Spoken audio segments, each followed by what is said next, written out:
چھپا دیا گیا تھا نور کو. کچھ دیر امام ان سے مجمع گفتگو رہے. ان کے پورے وجود میں ایک عجیب حیرانی کیفیت برپا ہے. نہ جانے کیا کیا سوچ رہے ہوں کہ دیکھیے اس بیچارے بڈھے کا قصور, انہوں نے اسے نظر آتش کر دیا, جلا چراغ کر دیا, اب تو کچھ بھی نہیں بچا ہوگا. جب کچھ دیر گزر گئی تو امام نے کہا چلو چل کے دیکھیں ہارون کس حالت میں ہے, ہارون کس کیفیت میں ہے. کہا مولا اب تو ہارون کہاں, اب تو ان کی خاک ہی وہاں ہوگی. کہا چل وہ چل کے دیکھے تو صحیح. اب جو امام آئے, امام کے حکم سے سرپوش ہٹایا گیا تو بھڑکتے ہوئے شعلوں میں ان کو وہ منظر نظر آیا کہ اپنی آنکھوں پہ یقین نہیں آ رہا تھا, اس لیے کہ آگ جل رہی ہے, شعلے بھڑک رہے ہیں, اور بھڑکتے ہوئے شعلوں میں ہارون مکی انتہائی سکون و اطمینان کے ساتھ بیٹھے ہوئے تسبیح و تحلیل الہی کر رہے ہیں. اور ہارون کا سکون, ہارون کی خاموشی, ہارون کا اطمینان پوری کائنات کو, شیعت اور محبت کے دعوے رکھنے والے ہر انسان کو یہ پکار کے کہہ رہا ہے کہ دیکھو محبت اطاعت چاہتی ہے, محبت پیروی چاہتی ہے, اور اگر امام کا حکم ہو جائے تو امام کی پیروی کرنے میں تاخیر نہ کرنا, چونو چرا سے کام نہ لینا, تو پھر ہارون بنو گے. اور دیکھو ہارون کی شان تو دیکھو, وہ خلیل خدا ابراہیم تھے جن کے لیے آگ گلزار بنی تھی, اور یہ ادنا غلامان آل محمد ہیں جو آگ کے نیچر کو بدل دیتے ہیں. سلام پڑھتے پر محمد آل محمد.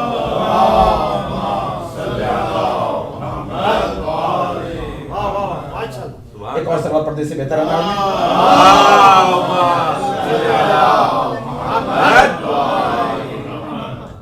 ہمیں دین کو, مذہب کو, اسلام کو, امامت کے مسئلے کو, محبت اہل بیت کے مسئلے کو, ولایت کے مسئلے کو سنجیدگی سے لینا ہے.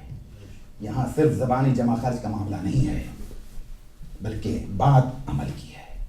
قربانیاں دینا پڑتی ہیں, ایثار سے کام لینا پڑتا ہے, لذتوں کو چھوڑنا پڑتا ہے, دنیا داری سے اپنے آپ کو جو ہمیں دین سے دور کر رہی ہو اس سے اپنے آپ کو بچانا پڑتا ہے. تمام مراحل, تمام مسائل, تب اس کے بعد جہاد کی منزل آتی ہے. تب گویا انسان نے جہاد کے مرحلے کو سر کیا, اور یہ بہت بڑا جہاد ہے.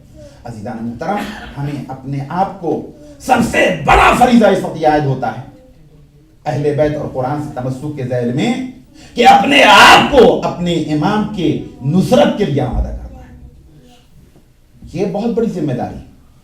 انتظار کا مطلب دیکھیے, امام کے سلسلے میں ہم پر جو فرائض عائد ہوتے ہیں انہیں بھی ہمیں سمجھنا ہے, جیسے میں نے قرآن کے سلسلے میں عرض کیا, اور قرآن و اہل بیت کے سلسلے پیغمبر کہے کہ لن یفترقا, دونوں جدا نہیں ہوں گے. تو جب تک قرآن, اس وقت تک اہل بیت کی کسی نہ کسی فرق کا بھی پایا جانا ضروری ہے. تو امام بھی موجود ہے, قرآن بھی موجود ہے, اور دونوں سے تمسک کرنا ہے. تو امام سے تمسک کے لیے جس طرح قرآن سے ظاہری آشنائی ضروری, امام سے بھی ظاہری آشنائی ضروری. امام کی معرفت حاصل کریں. من ماتا ولم یعرف امام زمانہ ماتا میتۃ الجاہلیہ, جو اس عالم میں دنیا سے چلا جائے کہ وہ اپنے زمانے کے امام کو نہ پہچانتا ہو تو وہ جاہلیت کی موت مرا. امام کو پہچاننے کا مطلب کیا کہ خالی ہم شب برات میں عریضہ لکھ کے امام کی خدمت میں ہوئے تھے, اس میں بھی ساری اپنی ہی حاجتیں ہیں,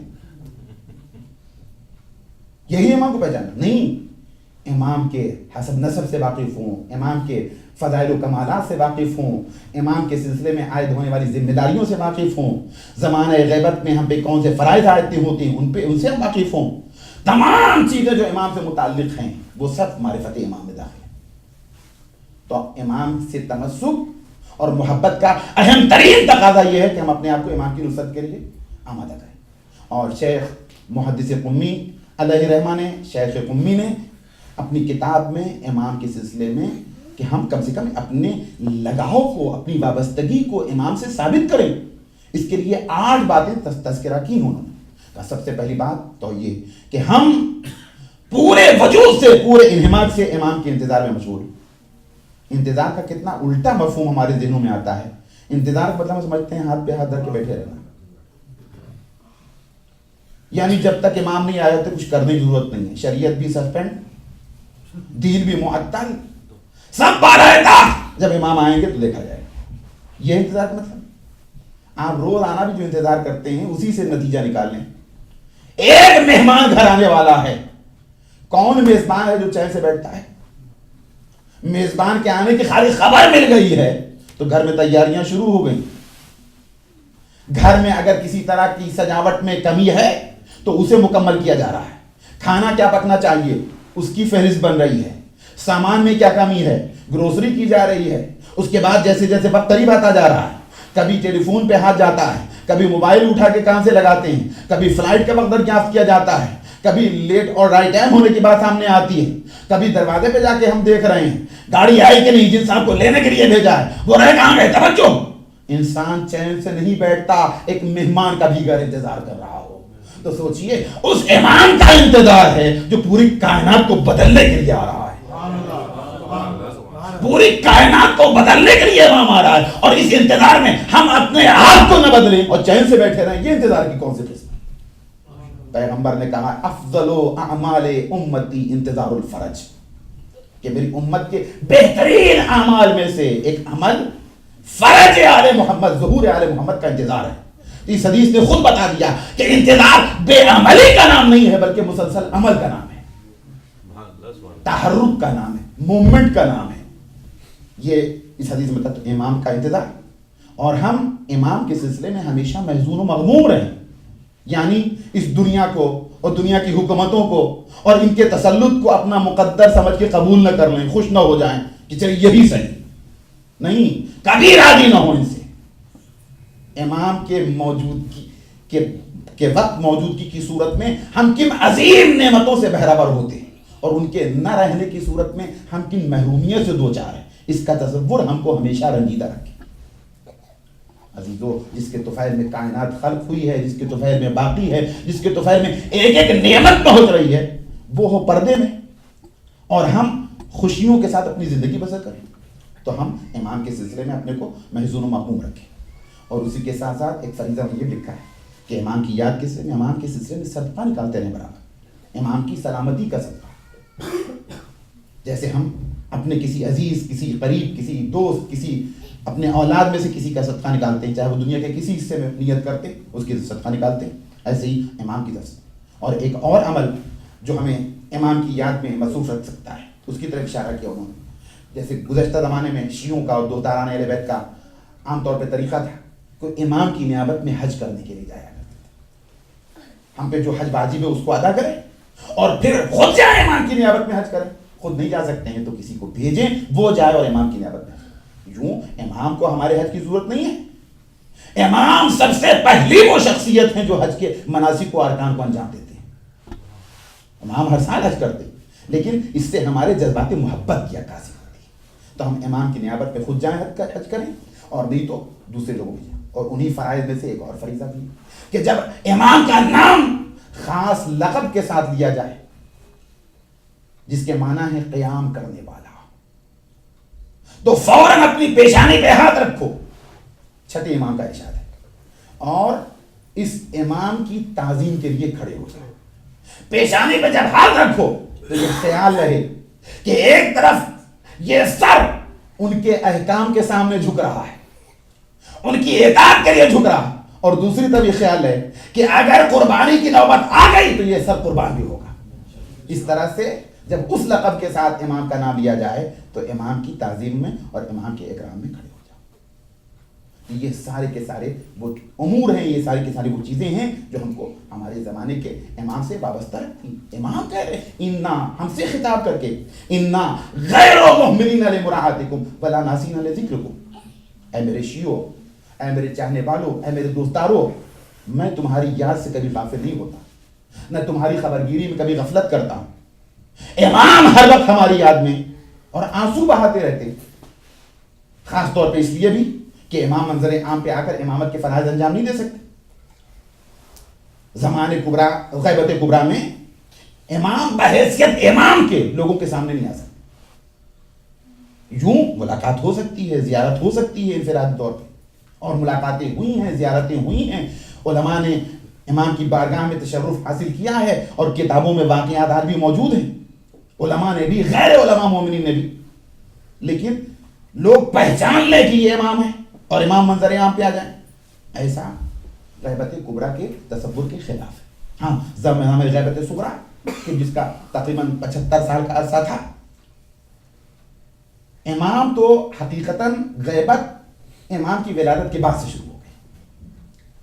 میں اپنی گفتگو بہت زیادہ آگے نہیں لے جاؤں گا، وقت میرا مکمل ہو گیا ہے، لیکن جو باتیں ہیں ابھی بعد کے بھی تقریریں ہیں اس میں جستہ جستہ کی خدمت میں پیش کرنے کی کوشش کروں گا، لیکن یہ آپ کا اور ہم سب کا انتہائی پسندیدہ موضوع ہے، اس لیے کہ ہم اس دور میں زندگی بسر کر رہے ہیں اور ہم اپنے امام زمانہ کی گفتگو کر رہے ہیں. بقیہ ائمہ 11 ائمہ سب ہمارے امام ہیں، لیکن زمانے کے امام نہیں ہیں. زمانے کا امام ہمارا یہ امام ہے، اور محشور کیا جائے گا لوگوں کو تو اپنے زمانے کے امام کے ساتھ. ہم دوستدار علی ہیں، لیکن مولا کائنات کے پرچم کے نیچے نہیں محشور ہوں گے. اس صف میں نہیں کھڑے ہوں گے جہاں سلمان ہوں گے، جہاں ابو ذر ہوں گے، جہاں مقداد ہوں گے. ہم کربلا میں عزادار حسین ہیں، لیکن اس صف میں نہیں کھڑے ہوں گے جہاں حبیب ہوں گے، جہاں زہیر ہوں گے، جہاں مسلم ہوں گے، بلکہ ہم اس صف میں کھڑے ہوں گے جہاں ہمارا یہ امام ہوگا. یہ ہے ہمارے زمانے کا امام. لہذا یہ ہمارے اور آپ کے لیے انتہائی دلچسپی کا موضوع. تو امام کو غیبتوں کے دور سے شروع ہی سے گزرنا پڑا. اول تو الہی اہتمام بھی یہ ہے کہ ائمہ معصومین اور انبیاء ان کا حمل بھی ظاہر نہیں ہوتا ہے. ماں کے پیٹ میں ہو تو دوسروں کو اندازہ نہیں ہوتا ہے کہ ان کی ولادت کا وقت قریب ہے. یہی وجہ ہے کہ جب 15ویں شعبان المعظم کی صبح آنے کو ہوئی، جناب حکیمہ خاتون 10ویں امام کی بہن 11ویں امام کی پھوپھی موجود تھی امام کے در دولت پہ. جب جانے لگی تو 11ویں امام نے کہا پھوپھی آج تشریف نہ لے جائیں، میرے گھر میں قیام کریں. کہا کس لیے؟ کہا اس لیے کہ آج کی شب صبح ہوتے ہوتے حجت خدا کا ظہور ہونے والا ہے. کہا کہ لیکن میں نرجس میں کسی طرح کے آثار نہیں پاتی. کہا کہ لیکن جو حکم خدا ہے وہ پورا ہو کے رہے گا. امام اس دنیا میں تشریف لائے، سب سے پہلے جیسے ہی ظاہر ہوئے ایک نور کی چادر اس نے نگاہوں پہ پردہ ڈال دیا. لیکن کچھ دیر کے بعد جناب حکیمہ خاتون نے دیکھا کہ بچہ سر کو پیشانی کو سجدے میں رکھا. جسے پیغمبر نے سجدہ کیا تھا اسی صورت سے آخری امام نے بھی سر کو سجدے میں رکھا. اور اس کے بعد پھر جبرائیل آئے اور 3 دنوں کے لیے امام کو ملکوت اعلیٰ کی طرف لے گئے، ملائے اعلیٰ کی طرف لے گئے. اب کہاں لے گئے؟ نظروں سے پوشیدہ رکھا. شاید یہی سے غیبت کے سلسلے کا آغاز ہو گیا. اور غیبت وہ مسئلہ تھا جس کے لیے لوگوں کے اور شیعوں کے ذہنوں کو 10ویں امام کے زمانے سے آمادہ کیا جا رہا تھا. جتنا زیادہ اس مسئلے پر روشنی ڈالی گئی ہے حدیثوں میں کسی دوسرے مسئلے پر روشنی ڈالی گئی، اس لیے کہ ایمان کمزور نہ ہونے پائے، لوگ خالی اس کو کہانی اور قصہ اور افسانہ نہ سمجھیں. لہٰذا 10ویں امام نے لوگوں کو تمرین کرانا شروع کر دی تھی. اکثر امام جب شیعوں سے ملتے تھے تو پردے کے پیچھے سے ملتے تھے، پردہ ڈال دیا جاتا تھا. اسی صورت سے سلسلہ 11ویں امام تک بھی برقرار رہا. پھر اس کے بعد جب امام واپس آئے تو امام کو سرداب میں رکھا گیا. اب ہر ایک کو اجازت نہیں ہے کہ وہ امام کے پاس جائے. کیوں؟ اس لیے کہ دشمن کی ریشہ دامانیاں جاری ہیں. ہر آن جاسوس چھوڑے جا چکے ہیں. انہیں معلوم ہے کہ یہ آخری بچہ جو پیدا ہوگا یہ ظلم و جور کا خاتمہ کرے گا. تو ان سب کو اپنی حکومتوں کے سلسلے میں خطرہ ہے.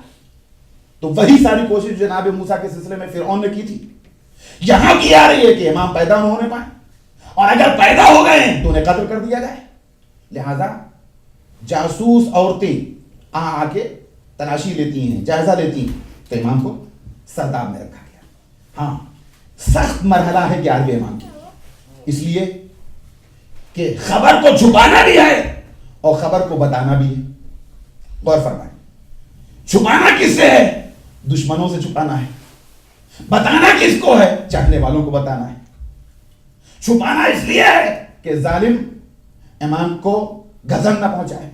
بتانا اس لیے ہے کہ لوگ اس پروپیگنڈے میں مبتلا ہو کے گمراہ نہ ہو جائیں کہ کہتے ہیں کہ مہدی پیدا نہیں ہوئے، پیدا ہوں گے. لہذا امام نے اس کے لیے کتنا اہتمام کیا ہے. عام طور پہ امام حسن اور امام حسین علیہ السلام بھی پیدا ہوئے تھے.